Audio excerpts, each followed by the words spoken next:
Saudações zoológicas! Eu sou a Amanda. E eu sou o Bruno, e hoje a gente está aqui com um trabalho super legal que está sendo desenvolvido por uma pesquisadora brasileira que promete desvendar aqui a inteligência dos dinossauros, especialmente dos dinossauros terópodes, né, que são os dinossauros carnívoros. E os dados preliminares têm apontado que esses bichos são mais inteligentes do que o que a gente achava antes. Então, vamos ver aqui como que eles são. Bom, a inteligência dos dinossauros, ela sempre foi explorada aí na cultura pop, principalmente depois de Jurassic Park. Então, a franquia Jurassic Park e Jurassic World sempre colocou animais como o Velociraptor como sendo muito inteligentes, e a gente sabe que eles de fato eram inteligentes. Sim. Mas, de uma maneira geral, esses filmes acabaram popularizando bastante a inteligência de algumas espécies de dinossauros. Será que é condizente com a realidade ou não? Tem tudo a ver com esse artigo aqui desse Plantão Zoomundo. E aí a gente chega num problema, né? Porque como é que você mede a inteligência de um bicho que não existe mais? Pois é. Que já foi extinto. Principalmente quando a gente leva em consideração que o que sobrou desses animais é o fóssil, né? E não dá para saber muito lá a inteligência do comportamento através de um fóssil. Você tem alguns indícios com pegadas fósseis de comportamento de bando, com aquele fóssil incrível do Velociraptor atacando o Protoceratops e tudo mais, mas mesmo assim acaba sendo uma análise mais limitada. Então, até então, como que a gente media a inteligência nesses animais? Muitas vezes, parte do esqueleto que sobra é o crânio, uma parte muito importante. O cérebro, que é o órgão principal relacionado à inteligência, ele fica, obviamente, dentro do crânio. Então, quando a gente olha e faz alguns tipos de análise, especialmente análise de tomografia computadorizada do crânio desses dinossauros e de outros animais extintos, a gente consegue ter como base qual que era o tamanho e o formato do cérebro desses animais.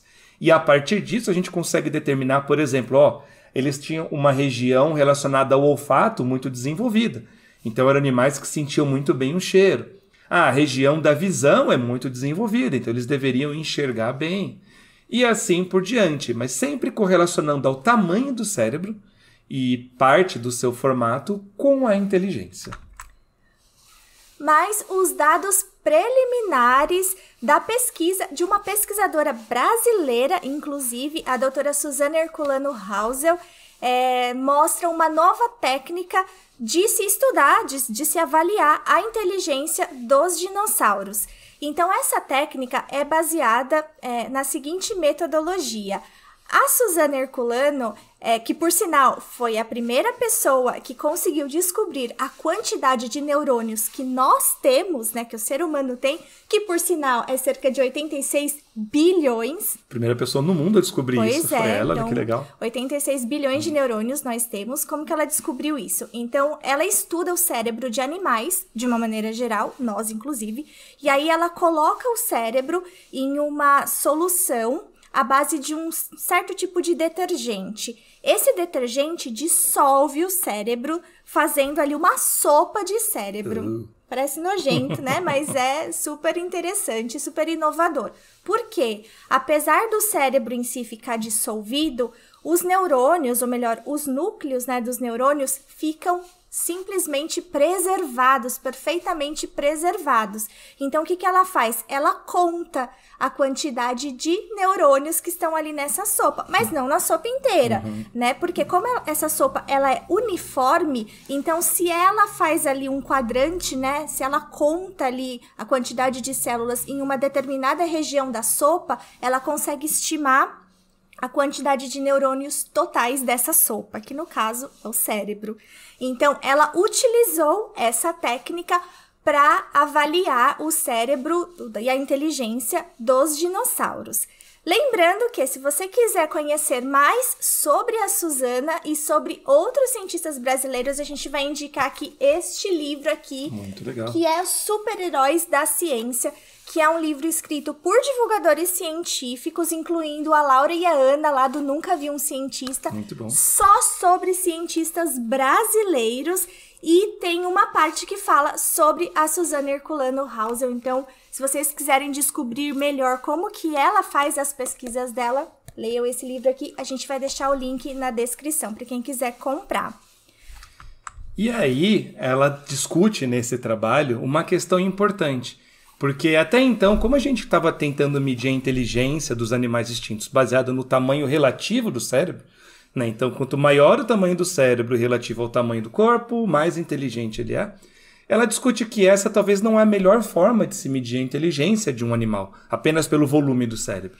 E sim que a metodologia mais correta e mais próxima da realidade seria medir a quantidade de neurônios, baseada nessa técnica que a Amanda comentou. Então ela comenta esses dois casos aqui, entre o lagarto de placas do Sudão e o mandarim, que é uma espécie de ave. Esses dois animais, eles têm cérebro do mesmo tamanho, aproximadamente 0,3 grama de massa. Só que a quantidade de neurônios entre esses dois animais é bem diferente. Enquanto que o lagarto tem aqui em torno de 14 milhões de neurônios, o mandarim já tem uma massa de neurônios de 55 milhões. Ou seja, mesmo peso, mas o mandarim tem 4 vezes maior a quantidade de neurônios, por isso que ele apresenta comportamentos bem mais complexos. Sim.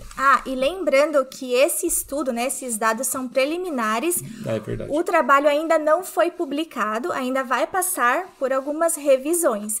Mas isso deu um ótimo gostinho pra gente, né, de querer saber mais, porque é um estudo incrível. E a gente tá ansioso para ver ele depois publicado numa revista. Pois é. Mas como, né, que foi estimado o número dos neurônios dos dinossauros sem o cérebro deles, não é? né? Como que a Suzana fez a sopa ali do cérebro deles? Na verdade, ela não fez. Na verdade, ela não fez porque não tem cérebro dos dinossauros. Mas o que ela fez? Ela avaliou, por meio dessa técnica, o cérebro dos dinossauros atuais, que são as aves, e também de outros arcossauros atuais, que são os crocodilos, né? De outros répteis arcossauros atuais, que são os crocodilos, os jacarés. Ela inclui também alguns outros répteis, e outros né? répteis Isso. também. Então, basicamente, ela estuda ali o cérebro dos répteis, faz essa sopa, né, de cérebro para poder avaliar o número de neurônios.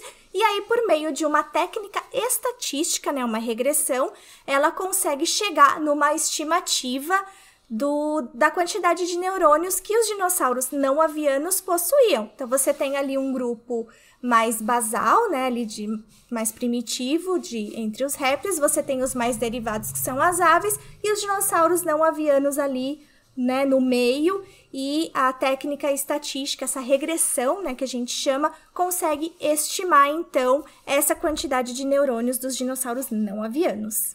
É uma técnica perfeita? Não, não é, né? O perfeito Sim. seria você ter o cérebro deles na mão. Mas já que a gente não tem o cérebro deles na mão, a gente consegue estimar. Pensando num paralelo aqui, é mais ou menos o fato de como a gente consegue estudar Marte sem estar no planeta vermelho, sem nunca ninguém ter pisado lá. Então a gente consegue mandar sonda, a gente consegue ver por telescópio, a gente consegue muitos dados sobre o planeta vermelho, mesmo nunca tendo pisado lá.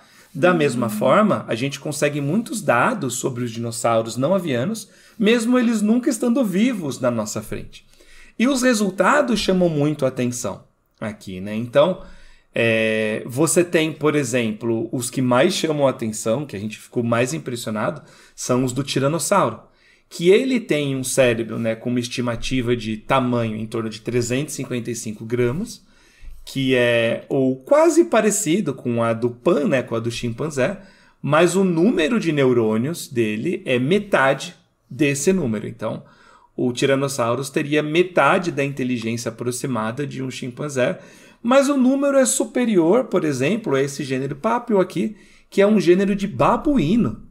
Então, pensa num Tiranossauro Rex que é basicamente a mesma inteligência que um babuíno, que um primata, que é um dos animais atuais que a gente sabe que tem a maior inteligência, né? Os primatas são conhecidos por sua incrível complexidade de comportamentos. Então ela mostra aqui que os dinossauros terópodes, particularmente, têm esses números de neurônios, e vocês podem ver esses números aí. Então, por exemplo, na verdade, os números aqui estão em milhões, né? Então, o Tiranossauro Rex, por exemplo, tem 3,3 milhões, o que dá 3 bilhões de neurônios aqui no tamanho dele. É muita coisa. Você vê que todos os terópodes que aqui estão mostrados têm um volume, né, de número de neurônios superior a 1 milhão de neurônios, o que é muito próximo de boa parte dos primatas mais derivados aqui. Enquanto que para os bichos herbívoros, como o estegossauro, famoso por não ser lá muito inteligente, esse número é bem menor. No braquiossauro também. Então, apesar do estegossauro levar a fama, né, os outros dinossauros herbívoros também ficam mais ou menos nessa mesma taxa. E o que isso significa, né? O fato desses bichos poderem ser considerados de fato mais inteligentes do que o que acreditava-se antes, o que isso implica? Na verdade, a inteligência, ela tá ligada a vários aspectos. A caça, ao cuidado parental, a reprodução de uma maneira geral. Então, talvez uma inteligência maior possa proporcionar, por exemplo, um comportamento de corte mais elaborado, mais complexo, ou um comportamento mais complexo de cuidado parental, né, de como os pais vão cuidar dos filhotes. De repente, por mais tempo, né, ampliando essa sociabilização entre os animais. Exatamente. Então, a inteligência pode estar relacionada a isso, por exemplo.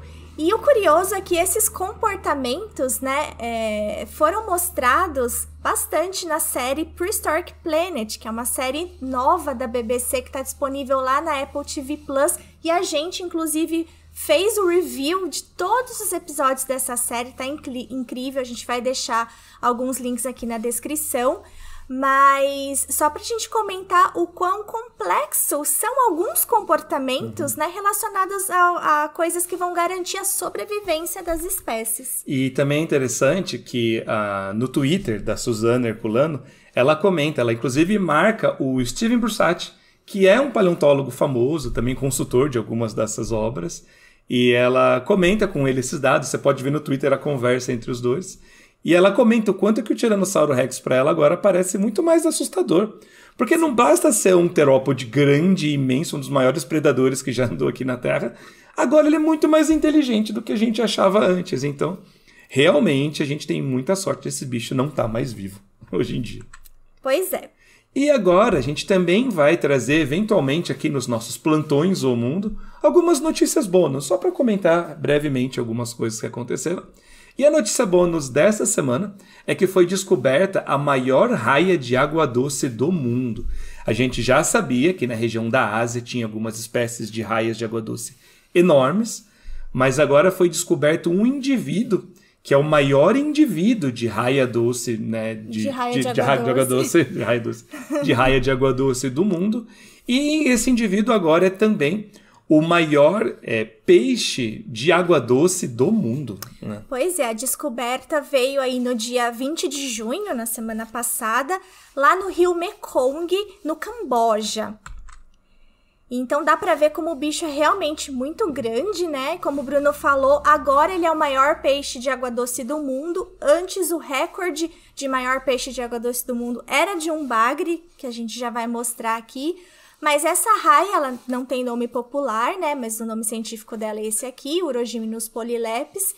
E qual que é o tamanho dela, né? Que impressionou. Cerca de 300 quilos de peso e 4 metros de comprimento. Aí os moradores locais, né, lá do Camboja, batizaram ela de Raia Borami, que significa lua cheia, por causa do formato arredondado dela e porque quando ela foi solta, a lua estava aparecendo no horizonte. E sim, gente, ela foi solta, tá? O bicho aqui tá vivo.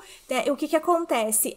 Os pescadores da região têm uma parceria com um grupo de pesquisadores, olha que coisa bacana. Então, eles avisaram os pesquisadores que eles encontraram uma raia gigante. Os pesquisadores foram lá, fizeram ali a medição, a pesagem, aí eles inseriram um dispositivo nela, um marcador, eles soltaram, e aí por causa desse dispositivo, os pesquisadores vão conseguir acompanhar o deslocamento dessa raia, enfim, todas as interações ali ecológicas dela, o que é bastante bacana, né? Então, é uma super descoberta, né, não só a espécie, né, a gente sabe que a espécie já era grande, mas esse indivíduo grande, ele trouxe muita esperança para os bichos gigantes dessa região que é o rio Mekong. E por que trouxe muita esperança para esses bichos, né? Os animais que são muito grandes, muitas vezes, eles têm um certo problema de conservação.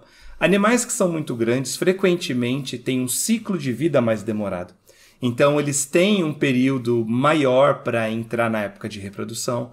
Muitas vezes os filhotes demoram mais para se desenvolver, demoram mais para crescer. E por conta desse ciclo de vida mais curto, aliás, não, mais longo, mais complicado, quando você extrai muitos indivíduos gigantes da natureza, você afeta mais a população desses animais, porque é mais difícil dessa população se repor naturalmente. Então, durante muito tempo, os animais grandes desse rio estavam sendo considerados como altamente ameaçados de extinção. Ainda estão, né, considerados Sim, porque dessa eles maneira. são capturados, né? Eles são muito visados financeiramente. E isso prejudica, né, a conservação deles. Então, você encontrar um bicho grande desse jeito, um bicho enorme com essas proporções, nos indica que pelo menos algumas populações estão se desenvolvendo bem e traz bastante esperança. Esse era o antigo recordista, né, de maior peixe em massa de água doce do mundo, esse bagre gigante do Mekong, que podia ultrapassar 250 quilos. E agora nós temos essa raia atingindo 300. E uma coisa interessante, né? Por que os bichos desse rio Mekong são muito grandes, né? Esse rio, que ele nasce lá na China, corta vários países ali da Ásia, deságua ali no Oceano Índico. Ele é um rio que ele tem muitos nutrientes. E aí, por ele ser muito rico em nutrientes, muitos bichos conseguem se desenvolver bastante. E alguns tendem até ao gigantismo. E no passado nós também tivemos peixes gigantes. Inclusive, o maior peixe ósseo da história é lá do Jurássico. É um peixe chamado Ledisictis problematicus. Se você quiser saber mais sobre ele, é só clicar no vídeo que está aparecendo aqui na tela. E nos vemos no próximo vídeo. Tchau! E gostaríamos de dedicar este vídeo a todos os nossos embaixadores e embaixadoras que nos ajudam muito a continuar criando conteúdo aqui no canal.